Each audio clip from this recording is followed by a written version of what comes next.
my name's Jack Dawes, Director of Training at Tulsa Welding School, and today we're going to go over basics of welding symbols. Okay, so today we're just going to go over some basic ones. We're not getting into real fancy ones and getting into great detail. Today is just going to be on your very basics of welding symbols.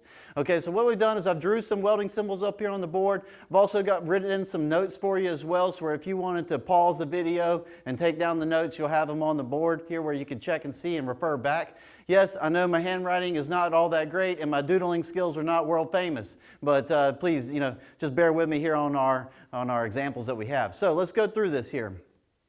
First, you have your reference line, okay? So this blue arrow right here, or this blue line right here is called your reference line. I'll point it out. This is called your reference line. All right, this is also called your arrow, and then you have your tail, okay?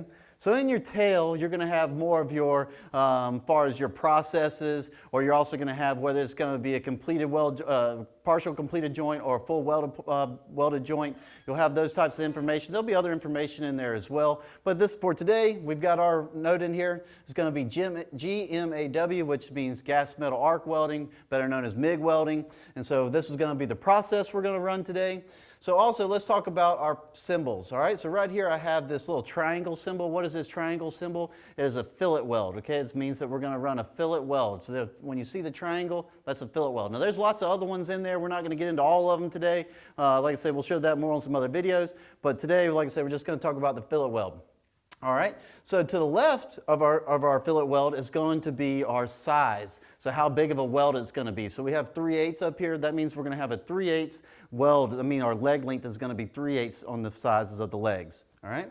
Then on the 2 and the 4, what does that mean? It's going to be an intermittent weld. It means that you're going to have 2 inches of weld for every 4 inches, and that's based off center to center. Like I say, we'll get into more detail of that as well. So let's talk about this a little bit. If it's below your reference line, if your fillet weld is below the reference line, it means that you're going to put your weld on the actual arrow side. So I wrote it down here. If it's going to be below the reference line, it's going to be on your arrow side. All right, so let's repeat that again. If the symbol is below the reference line, it is going to be on the arrow side. If the symbol is above the reference line, it will be on the other side. All right, so where is our symbol? It is below the reference line. So where are we going to put our fillet weld, our intermittent fillet weld that's 3/8 long? It's going to go right here, arrow side.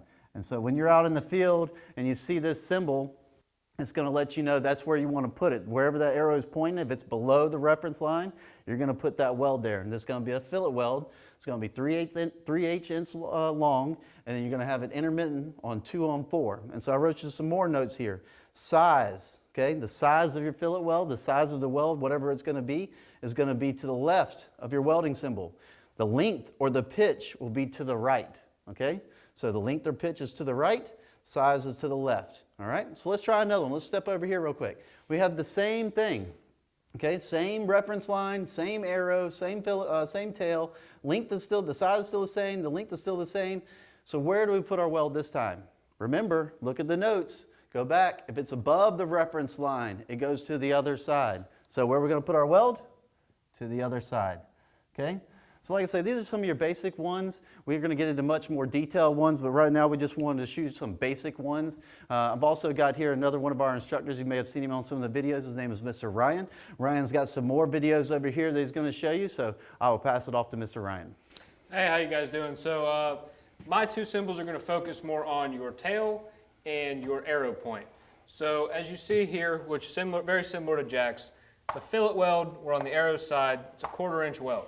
But you also see this circle around your point tip and the flag. So what our circle is going to mean is welded all the way around, and the little flag means to be welded in the field.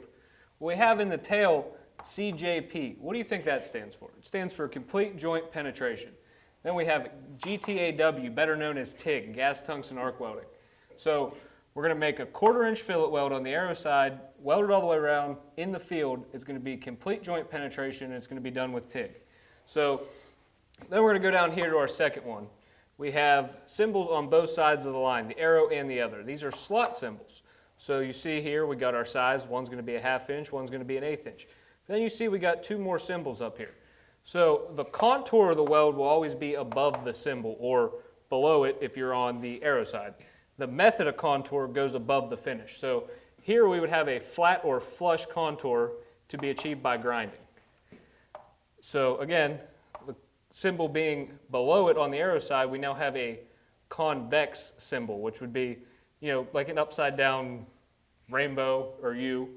And then in our tail bracket, we have shielded metal arc welding, so stick, and it's to be completed by 60-10 process. Okay, so like I said, this is just a recap of basic welding symbols. Like I said, there's a lot more, okay? All we've gotten into is just the basic ones, as far as your reference lines, what's in your tail, where if it's gonna be above the reference line or below the reference line, what's gonna be the size of fillet weld or size of slot welds. Like I said, these are just some of the basic ones. We're gonna get into a lot more on the next video. Like I said, we'll get into some more advanced and more in-depth, but I just wanna take our time today, show you some real basic stuff, like I say, and I hope you enjoyed the video, and we'll see you next time. Thank you.